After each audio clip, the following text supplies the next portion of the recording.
BTech తర్వాత ఎవరైతే EdCET రాసి బీఎడ్ చేద్దాం అనుకుంటున్నారో ఈ వీడియోలో కంప్లీట్ అయ్యి మీకు మెథడ్ 1 ఏం తీసుకోవాలి, మెథడ్ 2 ఏం తీసుకోవాలి, సో మనము టీచింగ్ ఫీల్డ్కి వెళ్ళేటప్పుడు బీటెక్ వాళ్ళు ఎలాంటి సబ్జెక్ట్స్ మీరు ఎలిజిబిలిటీ ఇచ్చారో ఈ వీడియోలో డీటెయిల్గా ఎక్స్ప్లెయిన్ చేస్తానండి. సో మనకు ఎవరైతే బీటెక్ గ్రాడ్యుయేట్స్ ఉంటారో మీరు ఏ బీటెక్ అయినా చేయండి, సిఎస్సి కావచ్చు, ఐటీ కావచ్చు, సివిల్ కావచ్చు, మెకానికల్ కావచ్చు, ఏ బీటెక్ అయినా పర్లేదు. సో మనకు కేవలం 2 సబ్జెక్ట్స్కి మాత్రమే డైరెక్ట్గా ఎలిజిబిలిటీ ఇచ్చారు. సో ఆ డైరెక్ట్ ఎలిజిబిలిటీ చెప్తాను అండ్ ఇంకొక సబ్జెక్ట్ కూడా మనం చేసుకోవచ్చు, ఆ సబ్జెక్ట్ గురించి కూడా డీటెయిల్గా ఎక్స్ప్లెయిన్ చేస్తాను. సో ఫస్ట్ ఎలిజిబిలిటీ వచ్చేసి మనకు మ్యాథ్స్. సో ఈ మెథడాలజీ అంటే ఏం లేదండి, మనం సబ్జెక్ట్స్, సో మీరు ఎగ్జాంపుల్ మీరు గవర్నమెంట్ టీచర్ అయ్యారు, స్కూల్ అసిస్టెంట్ అంటారు, ఆ జాబ్ నేమ్ వచ్చేసి స్కూల్ అసిస్టెంట్. సో మనము స్కూల్స్లో ఉంటారు కదా, సో మీరు స్కూల్ అసిస్టెంట్ అంటే 2 సబ్జెక్ట్స్ చెప్పాలి. సో దాన్ని సబ్జెక్ట్స్ బదులు వాళ్ళు మెథడాలజీ అంటారు. So methodology 1, methodology 2. సో మీరు టీఎస్ ఎడ్సెట్ ఎంట్రన్స్ రాసిన తర్వాత కౌన్సిలింగ్లో పార్టిసిపేట్ చేస్తారు. కౌన్సిలింగ్లో మీకు నచ్చిన కాలేజ్ కావచ్చు, నచ్చిన మెథడాలజీస్ అన్ని పెడతారు, కానీ ఒక మెథడాలజీ ఒక కాలేజ్ ఇస్తారు, అది ఏదో ఒకటి వస్తుంది. దాని తర్వాత కాలేజీలో జాయిన్ అయిన తర్వాత ఇంకొక మెథడాలజీ చూస్ చేసుకోవాలి.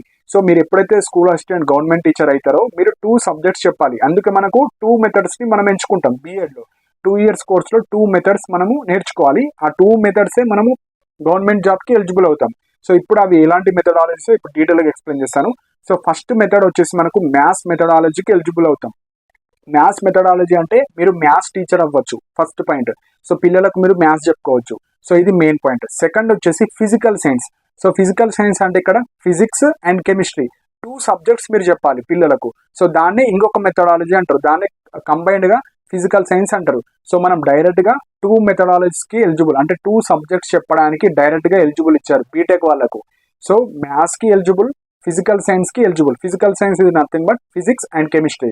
సపోజ్ మీకు ఒక డౌట్ రావచ్చు, నాకు సోషల్ బాగొచ్చు, నేను సోషల్ టీచర్ అవ్వచ్చు అంటే అవ్వలేమండి. మనకు బాటనీ జువాలజీ నాకు ఇష్టం, నేను అది బయాలజికల్ సైన్స్ తీసుకోవచ్చా, బయాలజికల్ టీచర్ అవ్వచ్చు అంటే నాట్ ఎలిజిబుల్. సో మనకి ఇచ్చింది 2 ఎలిజిబిలిటీ, ఒకటి మ్యాథ్స్ టీచర్ అవ్వచ్చు, రెండోది ఫిజికల్ సైన్స్. సో ఈ 2 టీచర్స్కి మాత్రమే మనం ఎలిజిబుల్ ఉంటారు. మీరు ఏ బీటెక్ అన్నా చేయండి, ఇవి 2. సో ఇప్పుడు మెయిన్ పాయింట్ వచ్చేసి ఇవి 2 కాక మీరు ఇంకొక మెథడాలజీ కూడా తీసుకోవచ్చు, అంటే ఇంకొక సబ్జెక్ట్ కూడా మీరు చెప్పుకోవచ్చు, లాంగ్వేజెస్ సబ్జెక్ట్. సో ఒకటే లాంగ్వేజ్కి మనం ఎలిజిబుల్ ఉంటాం. ఇంగ్లీష్ లాంగ్వేజ్ అంటే ఇంగ్లీష్ టీచర్ కూడా మీరు అవ్వచ్చు. కొందరికి తెలుగు అంటే ఇష్టం ఉంటుంది, కానీ తెలుగు అవ్వలేము, ఎందుకంటే మనకు బీటెక్లో తెలుగు అనేది ఎక్కడే ఉండదు. సో తెలుగు సబ్జెక్టే ఉండదు కాబట్టి మనము దానికి నాట్ ఎలిజిబుల్. సో ఇంగ్లీష్కి మనం ఎలిజిబుల్. సో ఇంగ్లీష్కి ఎలిజిబుల్ కాకపోతే మళ్ళీ ఇంకొక ఎక్స్ట్రా పీజీ చేస్తేనే ఇంగ్లీష్ చెప్పడానికి ఎలిజిబిలిటీ ఉంటుంది. సో ఇప్పుడు ఎగ్జాంపుల్ చెప్తున్నాను, ఇప్పుడు మనము మ్యాథ్స్, ఫిజికల్ సైన్స్ డైరెక్ట్గా ఎలిజిబుల్ ఉంటాం.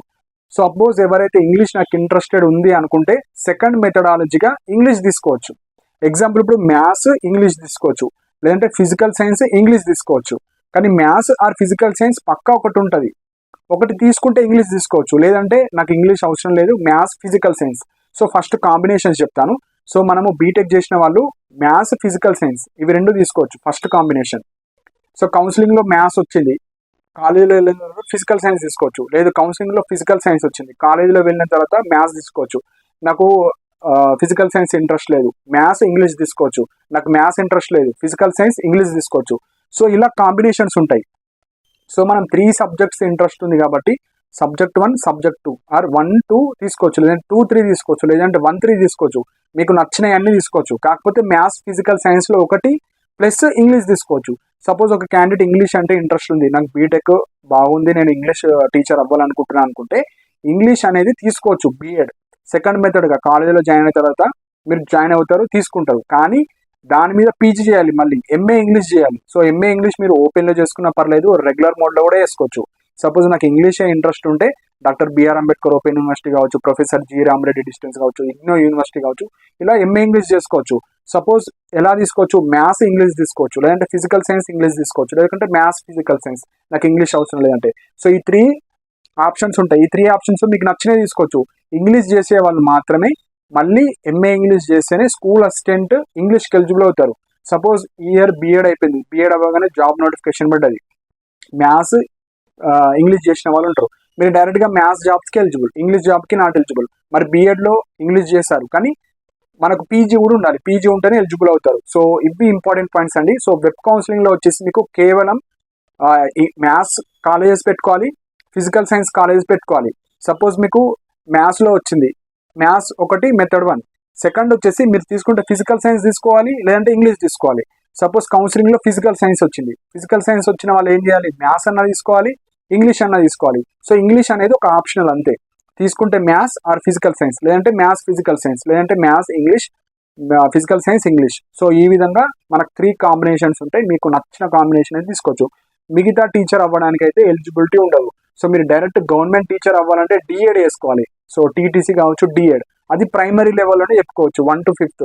సో ఈ మెథడాలజీ అంటే ఏముండవు మీకు, 1st to 5th క్లాస్ స్టూడెంట్స్కి మీరు ఏ సబ్జెక్ట్ అన్నా చెప్పుకోవచ్చు. అది ఇంటర్మీడియట్ తర్వాత టీటీసీ కావచ్చు, డిఎడ్ కావచ్చు, అది ఎంట్రన్స్ రాసి అది చేసుకోవచ్చు. సో దానికి ఎక్కువ ఆపర్చునిటీస్ ఉంటాయి. సో ఇది స్పెసిఫిక్గా హై స్కూల్ అంటే 6th to 10th క్లాస్ వాళ్ళకి చెప్పాలనుకుంటే 2 సబ్జెక్ట్స్కే మనకు ఎలిజిబుల్ ఇచ్చారు. ఆ 2 సబ్జెక్ట్స్ ఏందో మీరు ఎంచుకోవాలి, దాన్ని మెథడాలజీ అంటారు. సో ఎడ్సెట్ ఎంట్రన్స్ అప్పుడే మీరు డిగ్రీ ఆప్షనల్ కావచ్చు, బీటెక్ ఆప్షనల్ సబ్జెక్ట్ చూసి మ్యాథ్స్ అండ్ ఫిజికల్ సైన్స్కి ఇచ్చారు. ఇంగ్లీష్ కూడా ఒకటి తీసుకోవచ్చు, కానీ పీజీ ఉండాలి దాని మీద. సో ఆ పీజీలు 2 year మళ్ళీ చేయాలి, అవసరం లేదు అనుకున్న వాళ్ళు మ్యాథ్స్ ఫిజికల్ సైన్స్ తీసుకోవచ్చు. సో ఇవి ఇంపార్టెంట్ పాయింట్స్ అండి. సో మీకు ఏమైనా డౌట్స్ ఉంటే కింద కమెంట్ సెక్షన్లో మెన్షన్ చేయండి. అండ్ ఇలాంటి అప్డేట్స్ కోసం మన ఛానల్ని సబ్స్క్రైబ్ చేసుకోండి. And thank you for watching my video.